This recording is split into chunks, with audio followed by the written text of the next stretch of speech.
Hello, this is Eli Shaubi. We are now continuing with the laws of Shehita, of kosher slaughter, chapter 5.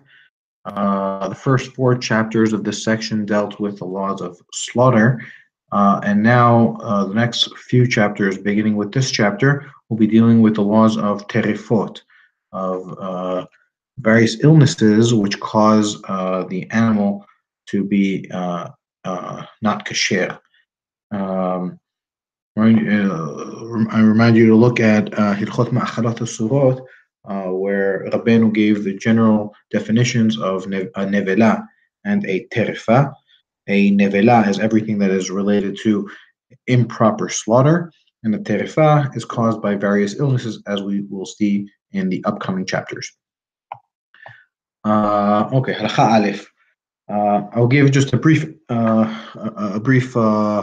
comment here. Rabbeinu here will talk about Halakha Moshe Sinai, and just for those who are not aware, Rabbeinu gives a definition of Halakha Moshe Sinai in his introduction to his commentary on the Mishnah. Halakha Moshe Sinai refers to a law which he calls rabbinic, since it has no hint in the Torah, meaning a halakha Moshe Sinai is a law that cannot be pinpointed from any pasuk in the Torah, whether it's explicitly mentioned or even learned out through one of the 13 midot she'Torah nidreshet bahen, one of the exegetical methods that are used to interpret the Torah. There is no verse that can be interpreted to point to these laws, and as such, since there is no verse, we say Halakha Moshe Sinai.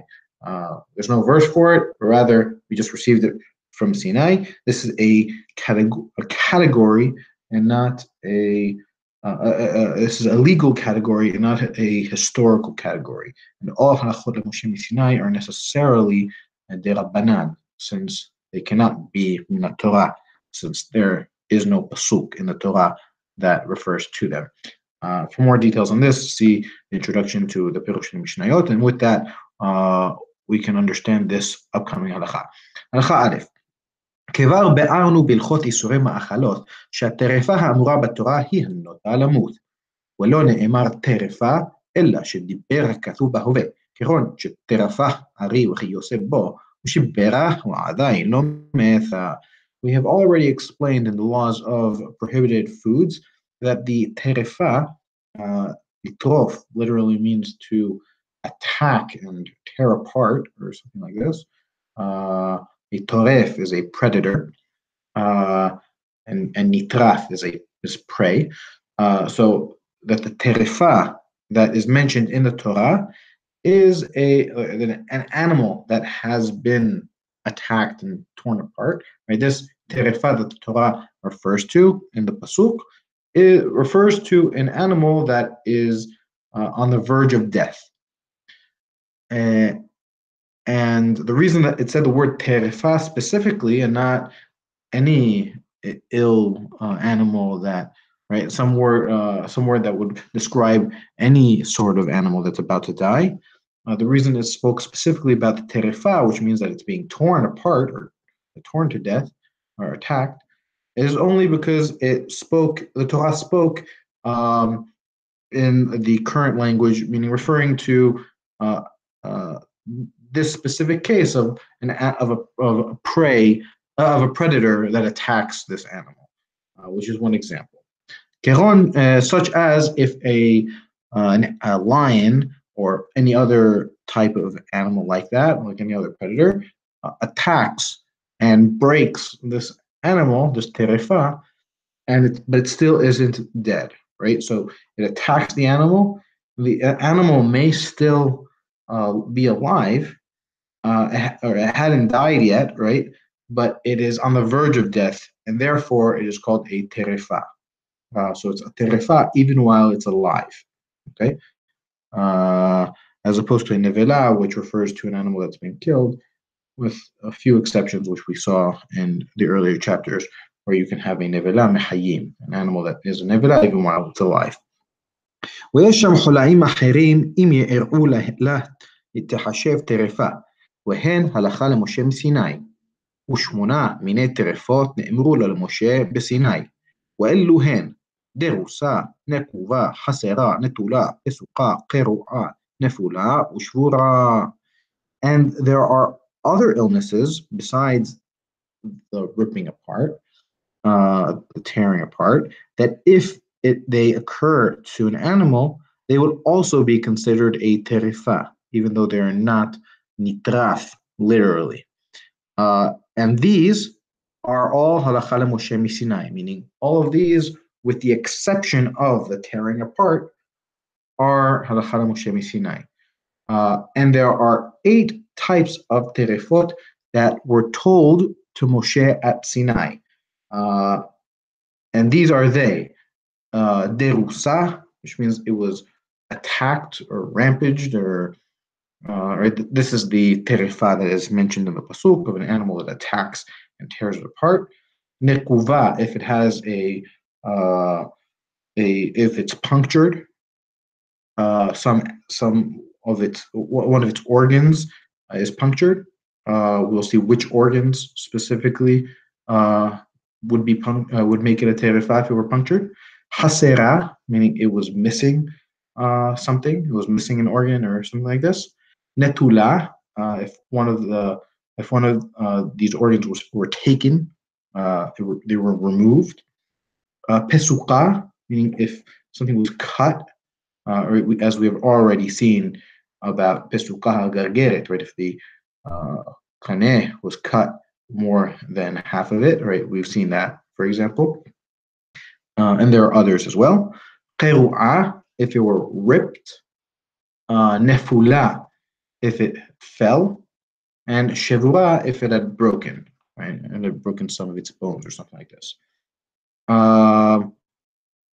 Here, so note that the derusa, the first one mentioned, is not a halakha Moshe Sinai, as that is the terefa that is mentioned, and all the others are halachot Moshe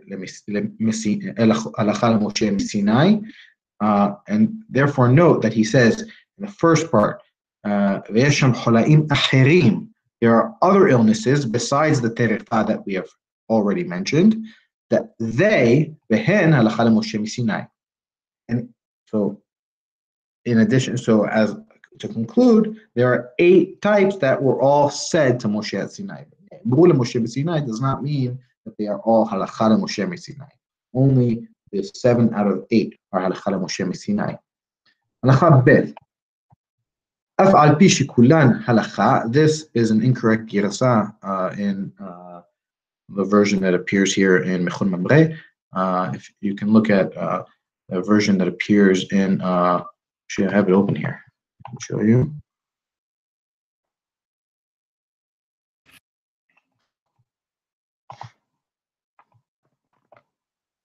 Af'al pi shekulan halakha, right? As you can see here in the Makbeli version, this is the correct girasa. Actually, I'll just stick with this from here. So even though they are all halakha, right? Since the derusa is also halakha, even though it is not halakha Moshe Sinai, since it is halakha mikubelet, it is a halakha that is received via tradition back to Moshe Sinai, as he said in the previous halakha. הואיל ואין לך בפירוש בתורה אלא דרוסה, החמירו בה. בכל ספק שיסתפק בדרוסה, אסור. So even though they are all considered halakha, since the only one that is mentioned in the Torah is the derusa, right? From here you can see that it wouldn't make sense if you would have said afal pi shekulan halakha Moshe Sinai, right? Because he says here that the derusa is mentioned explicitly in the Torah, right? So from here we see that the halakha has to be the correct girsa, right? Since the only one that you have explicitly in the Torah is the derusa, Chachamim were more stringent regarding the derusa, and any doubt that occurs in the case of a derusa is prohibited. Right? They were more stringent regarding it. ושאר 7 מיני טרפות יש בהם ספקות מותרים כמו שהתבאר. And the other 7 terefot all have cases of doubt which are permitted, as will be explained. הלכה ד' הדרוסה הוא שיטרוף הארי וכיוסה בו הבהמה וידרוס עליה בידו, או ידרוס הנס והנשר וכיוסה בהן על העוף. The derusa, right, again, this refers to an animal that is attacked and torn apart or something like this. So the definition of the derusa is that a lion and some other similar predator attacks an animal and attacks it, as dores it, right? Takes its attacks it with its hand, right? Its hand meaning its paw, its front paw, as we'll see in a second, with its claws. So and attacks it with its hand. Or if a hawk attacks or an eagle and some other similar predator of the birds, if they attack a bird, right? So we see that the derusa regarding birds, like a chicken or something like this, is done by an eagle or a hawk, and the derusa of an animal is done by a lion and some other animal predator. ואין דריסה בבהמה גסה ובחיה גסה אלא לארי בלבד, ובבהמה דקה ובחיה דקה מן הזאב ולמעלה, ובגדיים וטלאים אפילו חתול ושועל ונמיה וכיוצא בהן יש להן דריסה. And there's only derisa in regards to a thick animal, right, like a cow or something like this, or a thick, either a thick domesticated animal or a thick haya, thick undomesticated animal, right? So these thick, like big animals, are can only become derusa through a lion alone. Okay, only a lion can make these animals a derusa. And regarding a thin domesticated animal or a thin undomesticated animal, regarding them, it's from a wolf and upwards. And so a wolf can make them a derusa, or a lion or anything that is bigger than a wolf. And regarding kids, right, a young goat or a young sheep or a lamb, then even a cat or a fox or a mongoose or anything like these, which are also all predators, but they're much smaller, right? So these can cause derisa to these small, younger animals. So all that was regarding various types of animals. Now we will see regarding birds. ובעופות הנס יש לו דריסה, ואפילו בעוף גדול ממנו. אבל שאר העופות הדורסין יש לו דריסה בעוף שכמותו, ואין לו דריסה בעוף שהוא גדול ממנו. So regarding birds, the hawk can cause derisa, and even to a bird that is larger than it. Right? So if a hawk attacks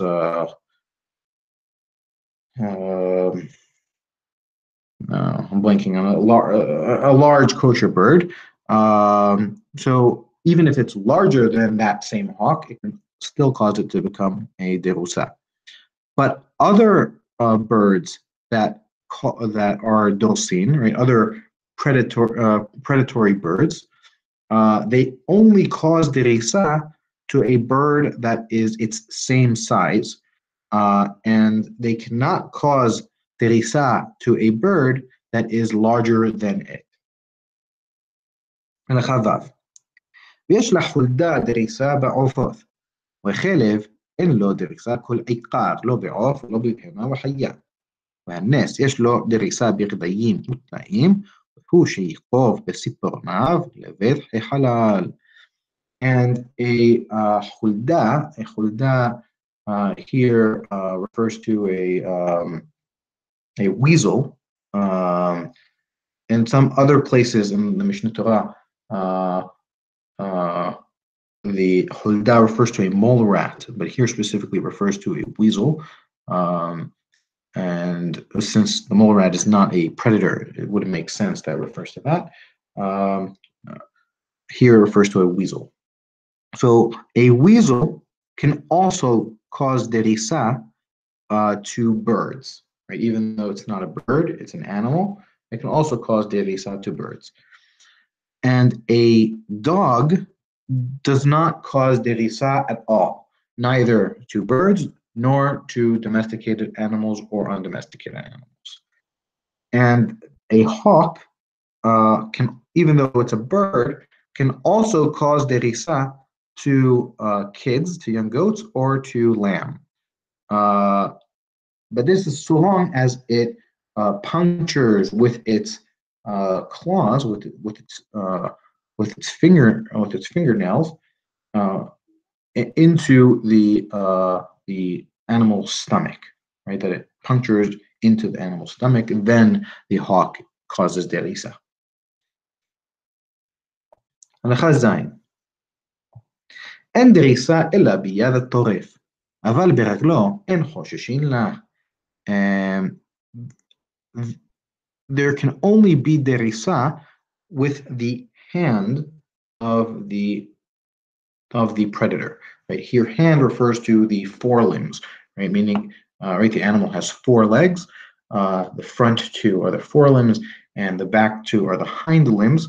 Right, so the derisa can only be caused by the front two legs, and these are called the yadaim, as opposed to the back two, which are called reglaim. Even though we would call them all legs, right? We would say they have four legs. So derisa can only be caused through the forelimbs of the predator, but with its hind limbs, we don't suspect these, right? These cannot cause derisa. ואין דריסה אלא בציפורן, אבל בשן אין חוששים לה, אלא אם כן נכתב עד בית החלל. And there's only derisa through the fingernail, right? Meaning with its claws, right? Fingernail isn't accurate. Here means claws, right? Only if it attacks it with its claws, that causes derisa. But if he attacks it with its tooth or with its teeth, right, then we also don't suspect, unless the animal punctured it into its stomach.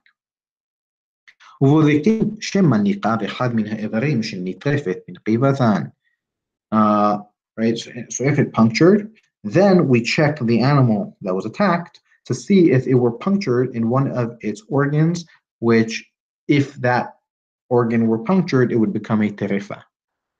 We will see in the next chapter which organs, if they are punctured, cause an animal to become a terefa. We've already seen one in previous chapters, which is the esophagus. If the esophagus becomes punctured even just a little bit, it makes it a terefa, but there are others as well. ואין דריסה אלא בכוונת הטורף, אבל אם נפל הדורס ונשתקעו ציפורניו בנטרף, אין זו דריסה. And there's only derisa if with intention of the predator, right? I mean, the predator intended to attack the prey. But if the predator fell and its claws fell into the prey, right? They just buried themselves as the predator was falling. This is not considered derisa, since he didn't have intention to attack the prey. ואין דריסה אלא מחיים, אבל אם דרס ונהרג ועדיין ידו בדרוסה, ולא שמט ציפורניו ממנה, אלא אחר מותו, אין חוששים לה. And there is only derisa if the predator is alive, right? But if he attacked the prey and then right, and he stabbed him with his hand, right, and his claws, right? He stabbed him with his claws, and then the predator were killed while his hand was still inserted inside the predator, and inside the prey, and he did not withdraw his claws from it, meaning from the prey, uh, right? And its claws were only removed after the predator were already killed. Then we also do not suspect this of being considered a derusa. הלכה ח' וכיצד דין הדרוסה? כל מקום שאמרנו חוששים לה, שוחטין את הנטרף ובודקין כל החלל שלו מכף הירך עד הקודקוד. אם נמצאת כולה שלמה מכל מיני טרפות ולא נמצא בה רושם הדריסה, הרי זו מותרת. ואם נמצא בה רושם הדריסה, הרי זו טרפה ואסורה מן התורה.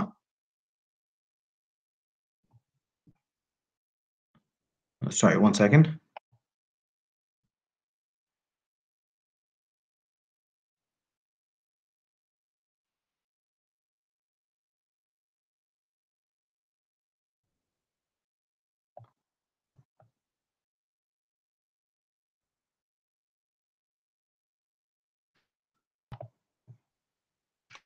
Yeah, sorry, I apologize. Okay, so what is the law regarding the derusa? Every place where we have mentioned hoshashina, we suspect of it, right? That we say that these are the cases where we would consider it a terifa, or we would be suspicious of it becoming a terifa, which is all the cases that we've mentioned until now. What does that mean that we suspect it? We do the following. We first we slaughter the animal that was attacked, right? Since this animal is still alive. If it had been killed, then it's prohibited, since it wasn't killed via shehita, right? But if it's still alive, then we slaughter the animal, and we check its entire cavity, meaning its whole body, from the hip joint, right, from the bottom of its right. If we have the legs, and then we have like the actual body, right, and then we have the head, right. So the hip joint is the beginning of the cavity of the body, right. Everything that's below that is just legs, right. It's not a cavity with intestines and stomach and all the organs, right. So we checked its entire, like, the cavity of the body from the hip joint until the until the head, right, until like the skull, which is the upper end of the area where there's all these organs, right, including trachea and esophagus and everything. If we find that the animal is whole, if we find that the animal is free of all types of terefot, right, meaning it doesn't have any of the signs of a terefa, and we don't see in it the signs of derisa, then it is permitted. But if we find in it the signs of the derisa, then it is a terefa, and it is prohibited from the Torah. הלכה ט' איזה הוא רושם הדריסה? Okay, so דריסה, we just mentioned, הוא שיאדים הבשר כנגד בני מעיים. The signs of the derisa is that the flesh, that the meat of the animal, right, its flesh, becomes red opposite the all the organs and the intestines, and or all the various organs that are in the body of the animal, right? So we have all these organs, like the heart and the lungs and stomach and the intestines, and et cetera, et cetera.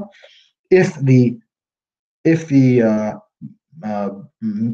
flesh that covers those uh, those organs shows signs of redness, then this is considered the signs of the derisa, and then it is prohibited, as we just saw in the previous halakha. ואם נימוק הבשר כנגד בני מעיים עד שנעשה כבשר שרופא גורדו מן החבורה, רואים אותו הבשר כאילו חסר וטרפה. And if the flesh that is opposite of the organs, if that flesh uh, is what's the word? Like was made like infected or spoiled, right? It's like it's become dead, right? The word is escaping me, right? But it's like the flesh is like dead, right? It's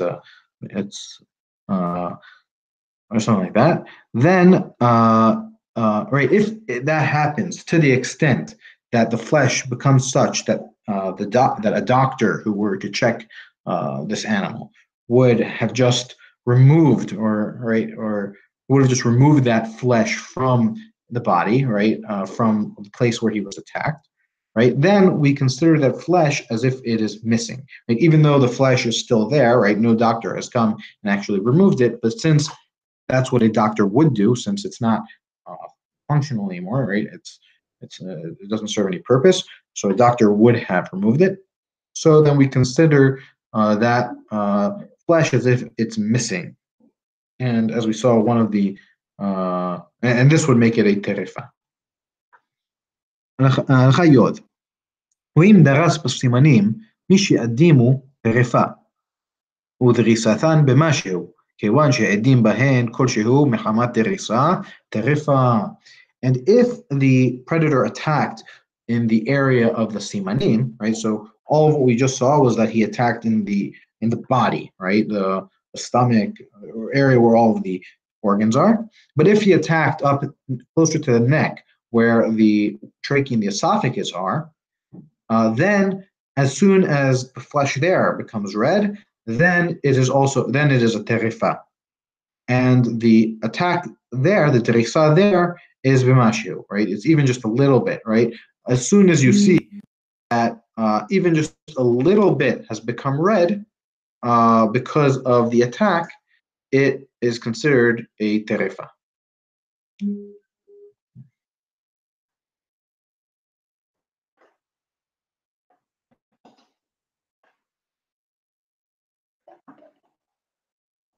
הלכה י"א, ספק דרוסה אסורה עד שתיבדק כדרוסה ודאית.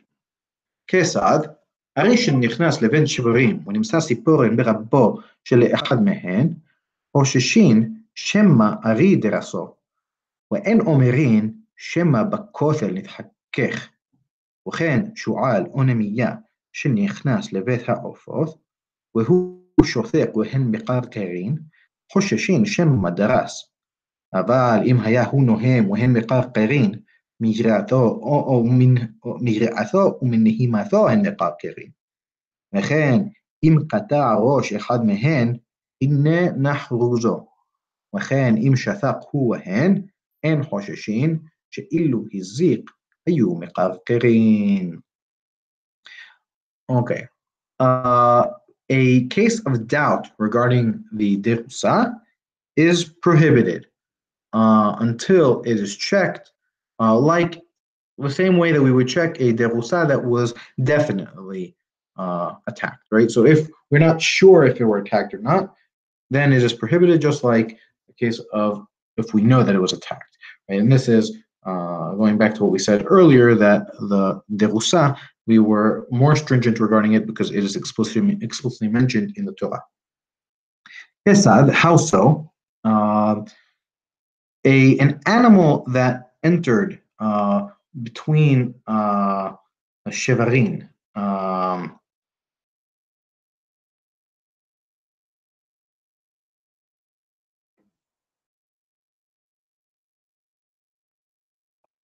Sorry, 1 second.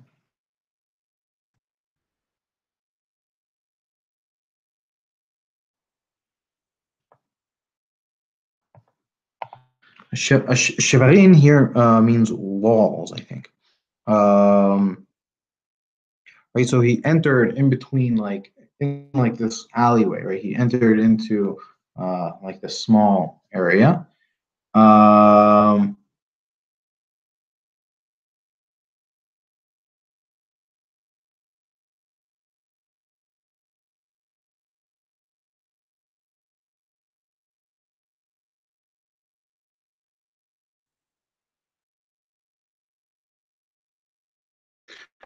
sorry. Shivarin here is the shor, oxes. I apologize. It's Gesad, a lion that entered in between multiple oxes, right? So we have a lot of oxes, and a lion snuck its way between them. And its claw, and we found its claw in the back of one of them. Then we suspect that the lion is the one who attacked it, and we don't say that maybe that ox merely hurt itself against the wall, right? Uh, right, its claw, right, the lion attacked it, and its claw got stuck and was removed from its hand, right? So when he pulled out his hand, the, the claw or the fingernail remained in the back of the animal. So we suspect that claw belongs to that lion, even though we didn't see that the lion actually attacked the ox. Um, and so too, if a fox or a mongoose entered between various birds, uh, right, so if the that fox is quiet, and all the birds are like chattering, right? They're all making their noises. Then we suspect that it might have attacked one of them or all of them. And so too, if it were making its noise and they were making, but if it were making its noises, right? If I don't know what the noise of a fox is called, right? But if the fox were making its noises and the birds were doing their noises, then we do not say that it attacked. Rather, because they are afraid of it and because of its noises. That is why the birds are making their noise or doing their chirping. And so too, if the fox cut off the head of one of the birds, then from here, like because of that, his anger has abated, right? So as soon as he cuts off the head of one of the birds, it's no longer. We say that we would consider the fox to have kind of removed his anger from him, so he's not going to attack any of the other ones. He's already done what he wanted to do. So we don't suspect regarding the other ones that they are terrific. And so too, if he were quiet and they were also quiet, then we also don't suspect. Because if he would have attacked one of them, then they would have started to chirp. And since they're not chirping, we know or we assume that it did not attack any of them. הנחה י"ב ספק שנכנס לכאן טורף או לא נכנס לכאן, או שראינוהו שנכנס ולא נודע אם זה מן הטורפין או אינו מן הטורפין, אין חוששין.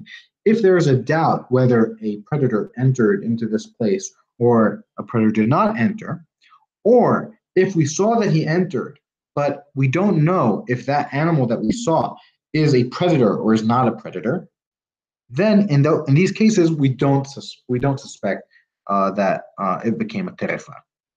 Um, and so, וכן עוף שנכנס לבין העשים או לבין הקנים, הוא יסר בראשו מנטף דם או סברו, אין חוששים לו שמא נטרף, אלא אומרים שמא בעשים נזק. And so too, a bird that enters between trees or between the reeds, and then he comes out, and he comes out of the trees or out of the reeds, and his head is bleeding or his neck is bleeding, we don't suspect that he was attacked. Rather, we say that he got injured in the trees. With that, we conclude chapter 5.